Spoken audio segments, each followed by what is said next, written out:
இந்த கல் மேலே வளர்ந்துட்டே இருந்து மலை மாதிரி. அதுக்கு பரிகாரம் என்ன செய்ய வேண்டும் என்று கேட்டபோது, நீதான் அந்த கல்லை முழுவதும் தூளாக ஆக்கி திங்க வேண்டும் என்று சொல்லிவிட்டார்கள். ஆனால் சிலா அதம்னா உடைக்கிறது. சிலாதத்தை மலையை உடைத்து அந்த மணலை சாப்பிட்டதுனால அவருக்கு சிலாத முனிவர் என்று பெயர்.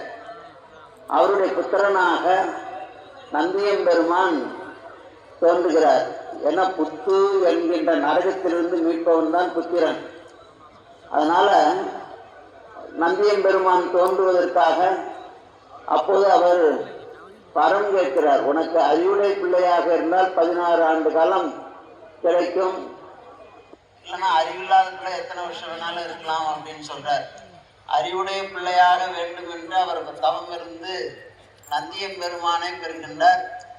நந்தியம்பெருமான் அங்க ஒரு குழந்தையாக பெட்டகத்தில் கிடைக்கிற அந்த குழந்தை பெட்டகத்திலிருந்து எடுக்கின்ற போது வெறும் எலும்பு மட்டும்தான் இருந்தது. அதன் பிறகு பஞ்ச தீர்த்தங்களால், அதாவது இறைவனுடைய தலையில இருக்கின்ற கங்கா நீர், நந்தியம்பெருமான் வாயிலே இருக்கின்ற நுரை நீர், அம்மையினுடைய கொங்கை நீர், சந்திர பூர்ண புஷ்கர தீர்த்தம், இந்த தீர்த்தங்களை கொண்டு சாமிக்கு நந்தியம்பெருமானுக்கு அபிஷேகம் செய்த பிறகு அவர் அனுக்கிரகத்தினால் குரு பெறுகின்றார். அதான் நந்தியம்பெருமான்.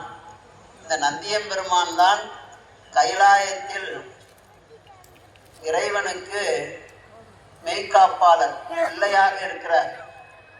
அவர் தனக்கு கிடைத்த எல்லா உரிமைகளையும் நந்தியம்பெருமானுக்கு கொடுக்கிறார்.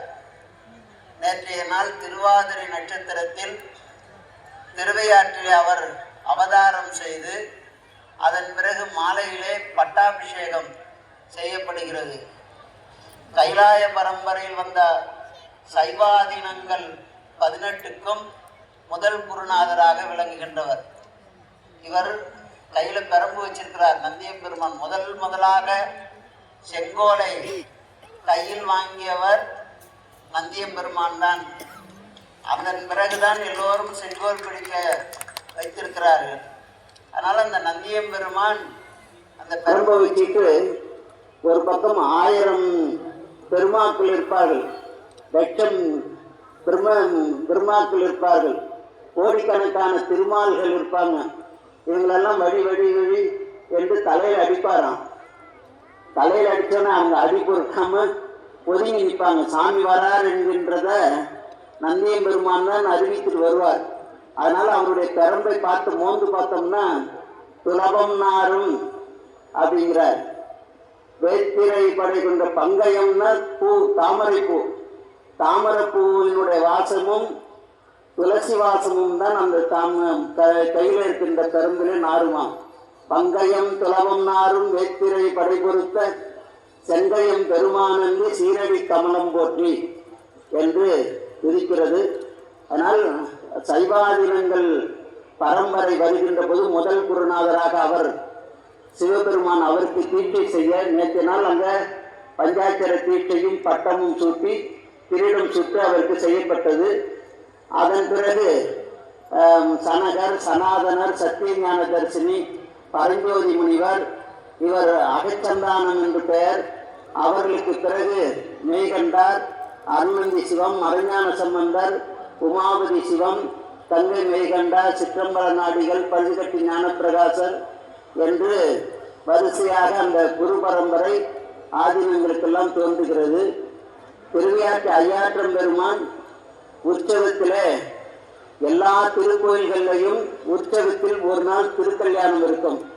ஆனால் எங்களுடைய திருவையாற்றிலே இறைவன் தனக்கு திருக்கல்யாணம் செய்து கொள்ளாமல் தன்னுடைய பணியாளனாக குழந்தையாக விளங்குகின்ற நந்தியம்பெருமானுக்கு திருக்கல்யாணம் செய்து வைக்கிறார். இங்கே இருந்து திருமழப்பாடியிலே சுயசாம்பிகை, இது பெண் வீடு, அங்கிருந்து மாப்பிளையும் பொண்ணை அழைத்து கொண்டு இந்த 7 ஊர் சாமிகள் சீதனங்கள் கொடுக்க இங்கே வந்து திருமணம் இன்றைய நாள் புனர்பூச நட்சத்திரத்திலே நடைபெறுகிறது. அன்பர்கள் யார் யாரெல்லாம் இந்த திருக்கல்யாணத்தை தரிசிக்கின்றார்களோ திருமணம் ஆகாதவர்களுக்கு திருமணம் பிராப்தி நடக்கும். நந்தி கல்யாணம் முந்தி கல்யாணம் என்று சொல்வார்கள். திருமணம் ஆனவர்களுக்கு புத்திர பாக்கியம் கிடைக்கும் நந்தியின் பெருமான் கொண்டு. அதனால் இந்த கல்யாணத்தை தரிசனம் செய்த அனைவருக்கும் மண்ணில் நல்ல வண்ணம் வாழலாம் வைகளும் எண்ணில் நல்ல கதிக்கு ஆகும் ஒரு குறைவிலை கண்ணில் நல்ல அகுதுரும் கழுமல வளநகர் பெண்ணில் நல்ல ஆளுடன் பெருந்தகை இருந்தது.